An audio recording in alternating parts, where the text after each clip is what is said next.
हम सब यहां मौजूद हैं देश की सबसे बड़ी पंचायत संसद,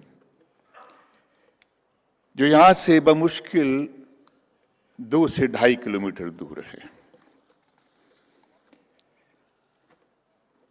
जहां देश के कानून बनाए जाते हैं, या आज हम ये कहें कि देश के कानून, जो बने हुए कानून हैं, उनको बदला जाता है।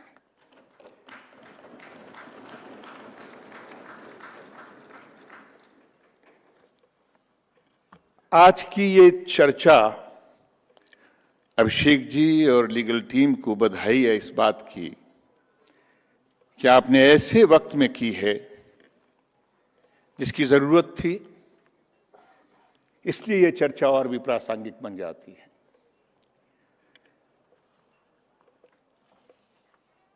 साथियों, संविधान बनाने वाले, संविधान को आकार देने वाले लोग कोई सामान्य नहीं थे। कुछ के चेहरे नजर आते हैं और कुछ का नाम सुनते ही सम्मान के साथ में गर्दन झुक जाती है। वो तपे हुए विद्वान थे जिन्होंने संघर्षों से सीखा था।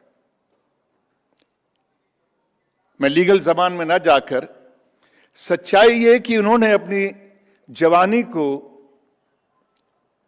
जेलों की शिक्षों में निकाला। इस देश को आजाद करने के लिए देश के लोगों में घूम घूम कर उनको समझा और सत्ता की ज्यादतियों को भी समझा। उन लोगों ने इस लोकतंत्र को बनाया, संविधान रचा और उसके बाद ये तय किया कि ये तभी फले फूलेगा कि इसकी शक्तियों को केंद्रित नहीं बल्कि विकेंद्रित किया जाए। और यही संघवाद की नींव भी है। एक ऐसी व्यवस्था जिसमें केंद्र और शासन दोनों मिलकर काम करें और इस देश के लोगों को मजबूत करें, देश की समस्याओं को लेकर उनके साथ खड़े हों, उनके लिए लाभ और हित की बात सोचें। लेकिन आज ये सब नहीं है। बार बार राहुल गांधी जी ने कहा कि न्याय, सम्मान और समृद्धि का पहला जरिया है एक पारदर्शिता। और शायद सबसे पहले 2014 के बाद इसकी प्रक्रिया शुरू की गई और इस पारदर्शिता को खत्म करने की कोशिश की गई। लोकतंत्र चलता किन चीजों से है? लोकतंत्र की पहली शर्त है कि पावर, शक्ति, वो किसी एक जगह केंद्रित ना हो जाए। परंतु आज देश की सत्ता के शीर्ष पर बैठे हुए लोग देश की सत्ता पर बैठकर ये सोच रहे हैं, सोच नहीं रहे, बल्कि ये अपने आप को साबित कर रहे हैं। वो शक्तिपुंज बनना चाहते हैं और उसी की जद्दोजहद में लगे हैं। लेकिन सिद्धांत तो अडिग होता है। अगर शक्ति केंद्रित होगी तो सत्ता के काम आएगी और शक्ति अगर विकेंद्रित होगी तो जनता के काम आएगी।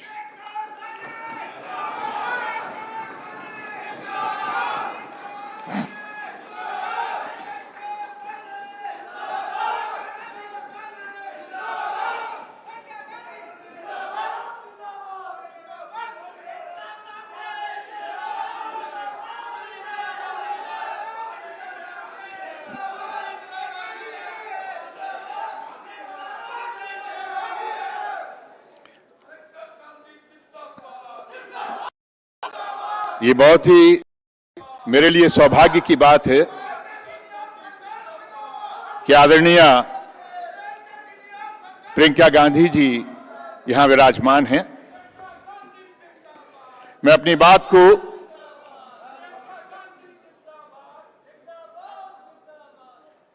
दोबारा से पकड़ते हुए कहूंगा कि संविधान रचयिताओं ने इस लोकतंत्र को चलाने के लिए 3 स्तंभ बनाए।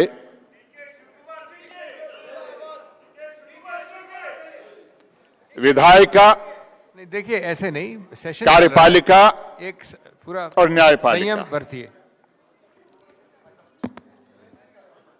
क्या कभी हमारे संविधान को आकार देने वाले निर्माताओं ने ये सोचा होगा कि एक दिन कोशिश की जाएगी कि ये सारी शक्तियां एक व्यक्ति में समा जाएं? लेकिन वही हो रहा है। व्यक्ति और उसकी सीमित मंडली कानून बना रही है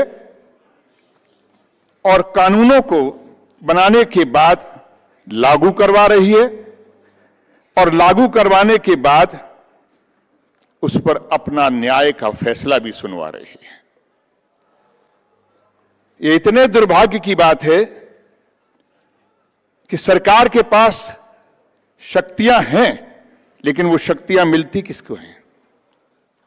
राहुल गांधी का कहना है, हमारे संविधान रचयिताओं का कहना है कि ये शक्तियां तभी मिलती हैं जब जवाबदेही हो, और जवाबदेही नहीं होगी तो ये शक्तियां छिन भी सकती हैं। एक बात, लोकतंत्र की रीढ़ की हड्डी, मेरुदंड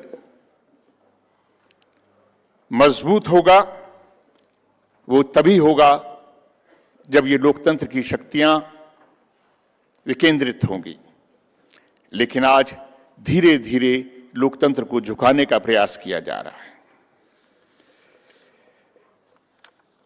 आज राजभवन में बैठे हुए सर्वोच्च व्यक्ति को वही केंद्र उसको सम्मानित और अच्छा मानता है, सही मानता है, जो विपक्ष की सरकारों को बुरी तरीके से प्रताड़ित करता है, उनको परेशान करता है।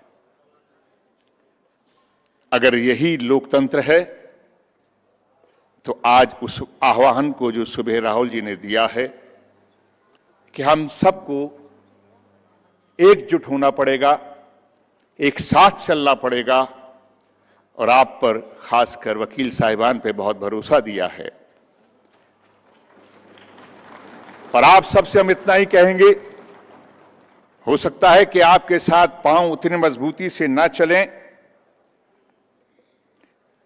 लेकिन आपके साथ साथ चलेंगे।